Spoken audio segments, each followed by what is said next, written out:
Kitchen সূত্র এই organic ফার্মটি এখন হয়ে উঠেছে এক উইকেন্ড ডেস্টিনেশন।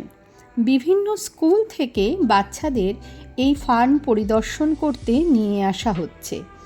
পার্কিং লটের সামনে দাঁড়িয়ে এর ভেতরে ঠিক কী কী আছে চোখে না দেখলে বিশ্বাস হয় না।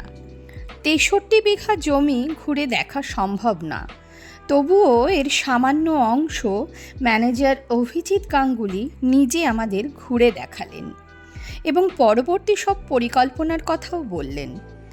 প্রথমেই ছিল বিস্তীর্ণ আমবাগান ও অর্গানিক চাষের বিশাল জমি, তার পাশেই রুই, কাতলা, ভেটকি চাষের জলাশয় রয়েছে। এদের নিজস্ব গোটারি, ডেয়ারি এবং পোলট্রি ফার্ম। রেস্টুরেন্টের প্রয়োজনীয় খুঁটিনাটি সমস্ত জিনিস এরা নিজেরাই এখানে উৎপাদন করেন। গোলমরিচ থেকে শুরু করে থাইম, লঙ্কা থেকে শুরু করে লাউ সবই চাষ হচ্ছে এখানে।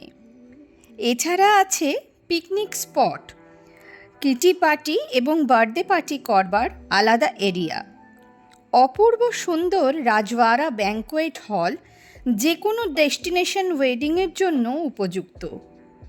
তাছাড়া আগামী দিনে আসতে চলেছে আরও বড় ব্যাঙ্কোয়েট হল।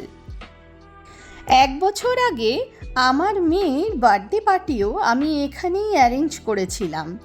খুব সুন্দর ছিল তাদের ব্যবস্থা এবং তাদের খাওয়া দাওয়া সেই সময়। তখনও বুঝতে পারিনি যে এটি এত সুন্দর হয়ে তৈরি হতে চলেছে। সবুজে ঘেরা, পাখির আওয়াজে চারিদিকে মন ভালো হয়ে যায়। এত সুন্দর পলিউশন ফ্রি ডেস্টিনেশন সত্যি আজকের দিনে খুব কম পাওয়া যায়। তাই দিল্লি রোডের ধারে চুঁচুড়ার কাছে এই অসাধারণ সুন্দর অর্গানিক ফার্মটি আগাগোড়াই আমার মন কাড়ে। এর খাওয়া